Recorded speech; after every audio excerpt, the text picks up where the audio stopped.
कहानी की शुरुआत हुई एक लड़की को दिखाने से, जो कहानी की मेन कैरेक्टर है। इसका नाम एस्टर होता है। एस्टर का ताल्लुक जूस यानी यहूदी फैमिली से है। ये उनका रिलीजन मजहब है। वो कुछ सोच रही थी, फिर अपना सामान पैक करती है, कमरे से नीचे बाहर आ गई, जहाँ पर कुछ जूस औरतें खड़ी थी। आज इनका फेस्टिवल त्योहार था, तो सब लोग एस्टर को भी विश करती है। वो वापिस से कमरे में आई, अपना सारा सामान यहाँ तक कि फोन भी बेड पर रखती है। अपनी दादी की तस्वीर लेकर घर से बाहर आ गई। एक औरत उससे पूछती है, एस्टर कहाँ जा रही हो? उसने जवाब दिया कि मदर इन लॉ के घर, यानी उसके हस्बैंड की मॉम के घर। औरत हैरत से बोली, मदर इन लॉ? पर उनका घर तो उस तरफ है ना, तुम इस तरफ क्यों जा रही हो? जिस पर एस्टर बिना कुछ कहे वहाँ से भाग जाती है। अब तक हम जान गए कि एस्टर शादीशुदा है। तो अब हम उसके हस्बैंड को देखते हैं, जिसका नाम यंकी था। वो भी अपनी मॉम के घर खाने पर आया था। उसकी मॉम ने उसे बता दिया कि एस्टर अभी तक नहीं आई। जो सुनकर यंकी भी काफी हैरान रह गया कि वो अभी तक आई क्यों नहीं। तब उसकी मॉम गुस्सा करने लगी कि वो हमेशा ऐसे करती है, लेट ही आती है। आज न जाने ये लड़की कहाँ गई होगी। जबकि एस्टर तो भागकर अपनी पियानो टीचर के घर आ जाती है। दरअसल एस्टर भागने वाली थी, जिस सब में उसकी टीचर मदद कर रही है। टीचर उसे पासपोर्ट और एक गिफ्ट देती है। एस्टर काफी जज्बाती हो गई, उनके गले से लग जाती है, फिर वहाँ से निकल गई। गाड़ी के जरिए जल्दी वो एयरपोर्ट पहुँच जाती है, क्योंकि वो बर्लिन जा रही थी। अब उसने घर क्यों छोड़ा, इसका जवाब हमें आगे पता चलेगा। यंकी एस्टर को ढूंढता हुआ घर आया। उसे पता चला कि वो तो घर छोड़कर जा चुकी है। अगली सुबह अपनी मॉम को भी उसने ये बात बता दी कि वो जा चुकी है। यंकी की मॉम को काफी गुस्सा आया, बोलती है ना जाने कहाँ चली गई होगी। यंकी कहता है, मॉम मुझे लगता है वो मेरे साथ खुश नहीं, जब भी वो छोड़कर चली गई है। मॉम कहती है, पर हमने आज तक उसे कुछ भी नहीं कहा, उसे ऐसा करना नहीं चाहिए था। एस्टर बर्लिन पहुँच गई। एक घर पे आकर दरवाजे की बेल बजाती है, लेकिन जब कोई दरवाजा नहीं खोलता तो वो सीढ़ियों पर बैठ जाती है और अपनी पास्ट माजी को याद करने लग गई कि उसके डैड हमेशा फेस्टिवल के दिन शराब पीते थे, जो चीज किसी को भी पसंद नहीं थी, पर उन्हें इस बात से कोई परवाह नहीं थी। अब कहानी में पास्ट और प्रेजेंट मौजूदा वक्त बार बार दिखाए गए हैं, तो हम कभी पास्ट में जाएंगे तो कभी प्रेजेंट में वापिस आ जाएंगे। अब कहानी प्रेजेंट टाइम में वापिस आ गई। एस्टर अपने टीचर का दिया हुआ गिफ्ट खोलती है, जो दरअसल एक कंपास था, यानी जो रास्ता वगैरह बताने में मदद करता है, जिसे देखकर वो बहुत खुश हो गई। फिर वो सामने अपनी मॉम को देखती है, क्योंकि बर्लिन वो अपनी मॉम के पास ही आई थी, पर जब वो उनको एक औरत के साथ देखती है तो फिलहाल उनके पास नहीं जाती। यंकी की फैमिली सोच रही थी कि एस्टर ऐसे अचानक कहाँ जा सकती है, जबकि वो तो बर्लिन की गलियों में घूम रही थी। वो खुद को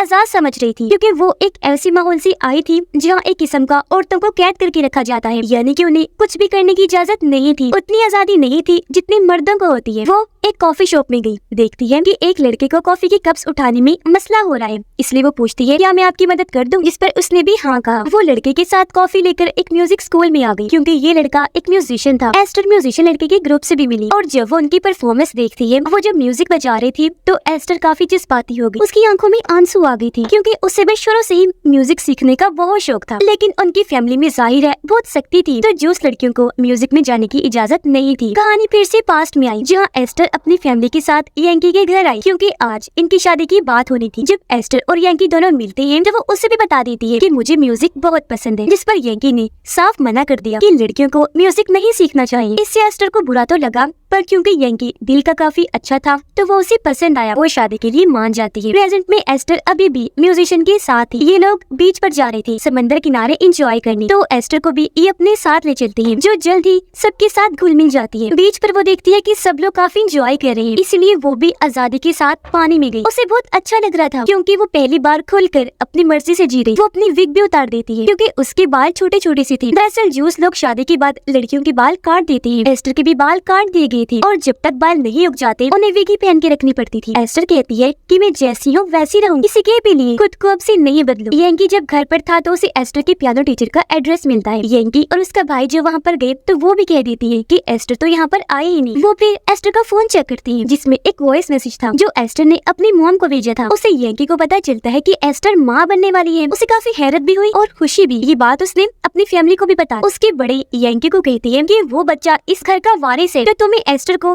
कैसे भी करके वापस लाना होगा। इसीलिए वो अपने भाई के साथ बर्लिन जाने की तैयारी करने लगता है। उधर एस्टर का फिलहाल कोई ठिकाना नहीं था, तो जाहिर है सोने के लिए भी उसके पास जगह नहीं थी। इसलिए वो चुपचाप म्यूजिक स्कूल में घुस आई। चुपके से एक कमरे में जाकर जमीन पर ही सो जाती है। पास में वो वक्त दिखाया गया जब एस्टर की शादी होने वाली थी। एस्टर की मोम उससे मिलने आई, लेकिन वो अपनी मोम से काफी नाराज थी, क्योंकि वो बचपन में ही उनकी फैमिली को छोड़ के चली गई थी। एस्टर को उसकी दादी अलग कमरे में ले गई, समझाती है कि तुम्हारी नई जिंदगी शुरू होने वाली है। फिर उन्होंने एक औरत को भी बुलाया ताकि वो एस्टर को समझा सके। औरत उसे सारी बात समझाती है कि शादी के बाद तुम कैसे एक अच्छी वाइफ बन सकती हो। साथ ही तुम्हें अपने जूस वाले सारे रस्मो रिवाज को भी पता होना चाहिए, क्योंकि जूस लोगों के कल्चर रस्मो रिवाज काफी ऑर्थोडॉक्स हैं, अलग ही किस्म की अजीब है, जो खास औरतों के लिए ही बनाई गई है, जिन पर हर हाल में इन लोगों को चलना होता है। प्रेजेंट में एस्टर सोकर उठी। म्यूजिक स्कूल से जब वो जाने लगी तो उसे बच्चों की आवाजें आने लगती हैं, जिसके साथ ही वहाँ एक औरत एस्टर को देख लेती है। उसे काफी हैरत हुई कि ये यहाँ पर क्या कर रही है। उसने फौरन इस बारे में जाकर स्कूल के प्रिंसिपल को बता दिया। वो जब यहाँ आई तो एस्टर कहती है कि माफ करना, गलती हो गई मुझसे, जो मैं यहाँ सो गई, आइंदा ऐसा नहीं होगा, जो कहकर वो यहाँ से जाने लगी। लेकिन प्रिंसिपल एस्टर को अपने साथ एक होटल में लेकर गई। वो समझ गई थी कि एस्टर के साथ जरूर कुछ बहुत बुरा हुआ है, इसीलिए वो उसे कहती है कि अगर तुम्हें म्यूजिक का शौक है या तुम अपनी जिंदगी में कुछ करना चाहती हो तो स्कूल की स्कॉलरशिप हासिल करने का तुम्हारे पास एक मौका आ रहा है। हमारे स्कूल में बेसहारा लोगों के लिए एक प्रोग्राम रखा जा रहा है जिसमें जीतने वाले बच्चों को स्कॉलरशिप मिलने के चांसेस है। अगर तुम चाहो तो उस प्रोग्राम का फॉर्म भर सकती हो। इस पर एस्टर भी कह देती है ठीक है सर, मैं आपको सोच के बता दूंगी। यंकी और उसका भाई एस्टर को ढूंढते हुए बर्लिन पहुंच जाते हैं। सुबह को ये जब होटल के कमरे में थे तो यंकी का भाई अपना सामान निकालता है, जिसमें यंकी को एक अजीब सा बॉक्स दिखा। उसने जब खोलकर चेक किया तो अंदर एक गन थी, जिसे देख वो काफी डर गया कि ओह माय गॉड, ये अपने साथ गन लेकर आया है, शिट, ये अब किसी को मार ना दे। उधर एस्टर खास प्रोग्राम का फॉर्म भरने म्यूजिक स्कूल आ जाती है, लेकिन उसने एड्रेस की जगह कुछ नहीं लिखा था। रिसेप्शनिस्ट देखकर कहती है बेटा आपने एड्रेस में कुछ नहीं डाला, ये जरूरी है। इसलिए एस्टर अपनी मॉम के घर का एड्रेस डाल देती है, क्योंकि उसका अपना यहाँ कोई ठिकाना नहीं था। यंकी और उसका भाई एस्टर को ढूंढने उसकी मॉम के घर गए, लेकिन वो अंदर से उन्हें कह देती है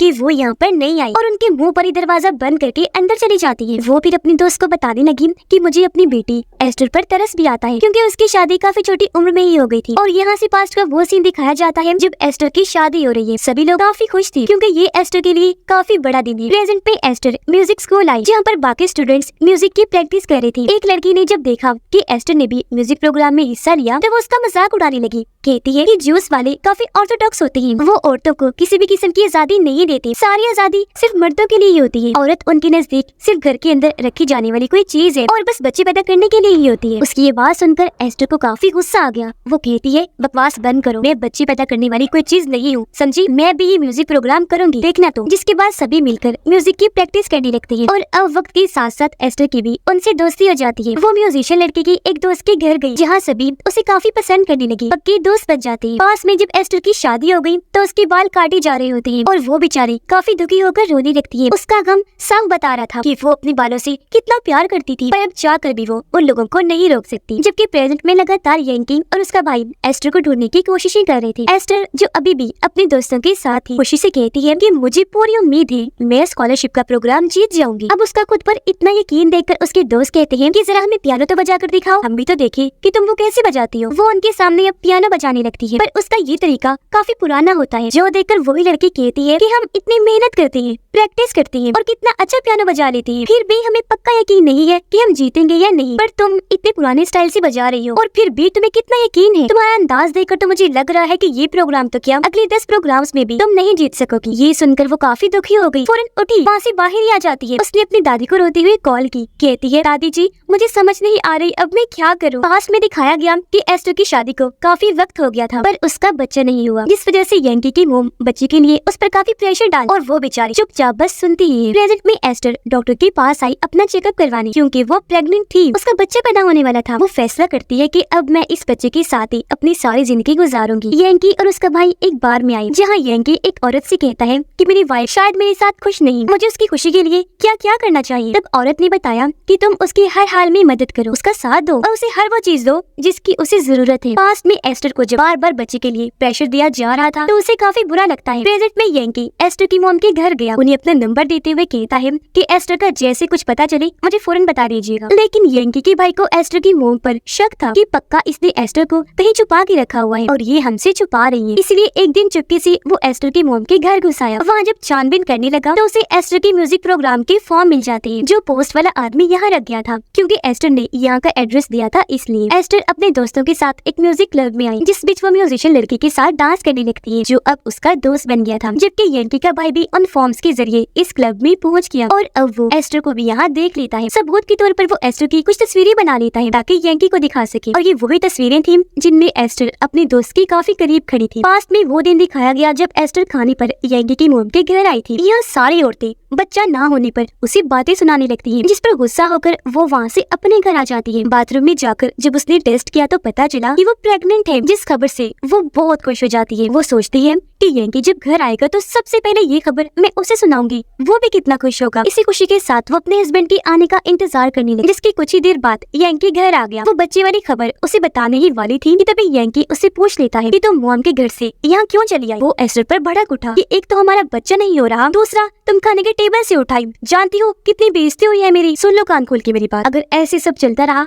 तो मैं तुम्हें डिवोर्स दे दूंगा। ये लड़ाई तो काफी ज्यादा ही बढ़ गई थी। यंकी के मुंह से डिवोर्स वाली बात सुनकर एस्टर का दिल पूरी तरह टूट जाता है। उसने कभी भी नहीं सोचा था कि यंकी मुझसे ऐसी बातें करेगा। वो बहुत दुखी हो गई क्योंकि ये सब कुछ वो यंकी के लिए ही तो कर रही थी। तो उसकी ऐसे बर्ताव से एस्टर भी भड़क गई। उसने दिल में ठान लिया कि अब मुझे किसी के लिए कुछ नहीं करना, मैं अपने लिए जीऊंगी एक आजाद जिंदगी। मैं भाग जाऊँ क्योंकि भागना ही ठीक रहेगा। वैसे भी यहाँ तो किसी को मेरा ख्याल ही नहीं। प्रेजेंट में यंकी का भाई वापिस आकर उसे एस्टर की क्लब वाली तस्वीरें दिखाता है और जब यंकी देखता है कि वो किसी दूसरे लड़के के साथ है, वो काफी दुखी हो जाता है। वो भागकर एस्टर की मॉम के घर गया, उनसे कहता है आपने उसे कहाँ छुपा के रखा हुआ है, प्लीज बता दीजिए। उस दिन मैंने गुस्से में वैसे उसे डिवोर्स की बात की और वो घर छोड़ के चली गई। ऐसा कुछ नहीं है, मैं तो उसे बहुत प्यार करता हूँ। अब मैं बहुत दुखी हूँ, मैंने उसे किसी और लड़के के साथ देख लिया है। तब एस्टर की मॉम भी यंकी को कह देती है कि तुम कभी भी समझ नहीं पाए दिल से कि वो तुमसे चाहती क्या है और तुम उसके लिए क्या थी, वरना तो वो तुम्हें कभी भी छोड़ के ना जाती। एस्टर जो अपने दोस्तों के पास जा रही थी, यंकी का भाई उसे देख लेता है। वो उसे पकड़कर जबरदस्ती गाड़ी में बिठाता है और एक पार्क में ले आया। समझाने लगता है कि तुम बहुत बड़ी गलती कर रही हो, तुम्हें क्या लगता है तुम अकेली बगैर किसी सहारे के इस शहर में रह पाओगी, भूल है तुम्हारी। और जब तुम्हें अपनी गलती का एहसास होगा ना तो तुम रोते हुए वापस आओ, लेकिन उस वक्त तुम्हारी मदद करने वाला कोई नहीं होगा। वो एस्टर को फिर गन देते हुए कहता है कि ये लो रखो अपने पास, जिस दिन तुम्हें अपनी गलती का एहसास हो जाए ना, इससे खुद को शूट करके अपनी जान ले लेना, मर जाना। जो कहकर यंकी का भाई वहाँ से चला जाता है। जिसके बाद एस्टर अपनी मॉम के घर आई, उन्हें सारी बात बता देती है। दोनों माँ बेटी जिस बाती हो गई, रोने लगती है। जाहिर है इतने वक्त के बाद जो मिल रही थी। उसकी मॉम कहती है मेरी बेटी तुम परेशान मत हो,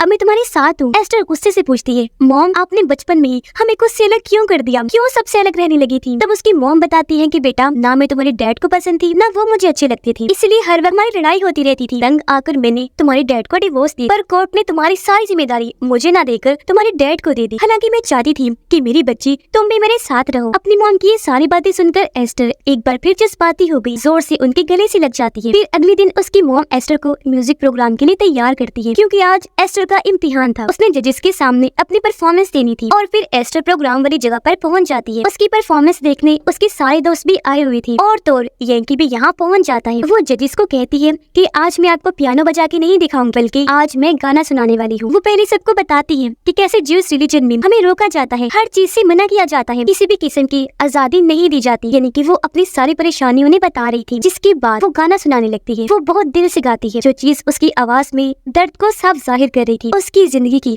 सारी मुश्किलात तकलीफें गाने के जरिए जाहिर हो रही थी। मगर सबको उसका गाना काफी पसंद आया, यहाँ तक कि वो लोग भी गाने में इतना खो गए कि सब जज्बाती हो जाते हैं। गाना खत्म करने के बाद जब सारे लोग बाहर आए तो एस्टर देखती है कि यहाँ पर यंकी भी आया हुआ है। वो उसे कहता है कि मैंने भी तुम्हारा गाना सुना है, तुमने बहुत अच्छा गाया, मुझे बहुत खुशी हुई, तुम्हें समझने में मुझसे बहुत बड़ी गलती हो गई है, प्लीज मुझे माफ कर दो। वो फिर उसे एक म्यूजिक वाला लॉकेट देते हुए कहता है कि चलो घर चलते हैं। जिस पर एस्टर कहती है कि नहीं, अब मैं वापस नहीं जाऊंगी, मुझे ये जिंदगी बहुत प्यारी है, ये आजादी काफी पुरसकून है। उसका हस्बैंड एस्टर को काफी मनाता है, गिड़गिड़ाता है, यहाँ तक कि अपने बाल भी काट लेता है, जो उनके कल्चर और रिलीजन में काफी जरूरी समझी जाती है। पर अपने हस्बैंड की लाख रोकने पर भी वो नहीं रुकती, वहाँ से चली जाती है क्योंकि अब उसे अपनी पूरी जिंदगी आजादी से जीनी थी। यंकी का भाई भी उसे रोकने की कोशिश करने लगा, पर उसे भी वो धक्का मारकर आगे बढ़ जाती है। वो ठान चुकी थी कि अब मैं किसी के भी दबाव में आकर घुट घुट के नहीं जीऊंगी, बल्कि आजादी वाली जिंदगी जीऊंगी, जैसे खुले आसमान में पंछी जिया करते हैं, जिनके ऊपर कोई रोक टोक नहीं होती। उसने पूरी तरह से इस जिंदगी को अपना लिया था, ये चाहे इसका अंजाम कुछ भी होता। और इसी के साथ ये कहानी इधर ही खत्म हो जाती है।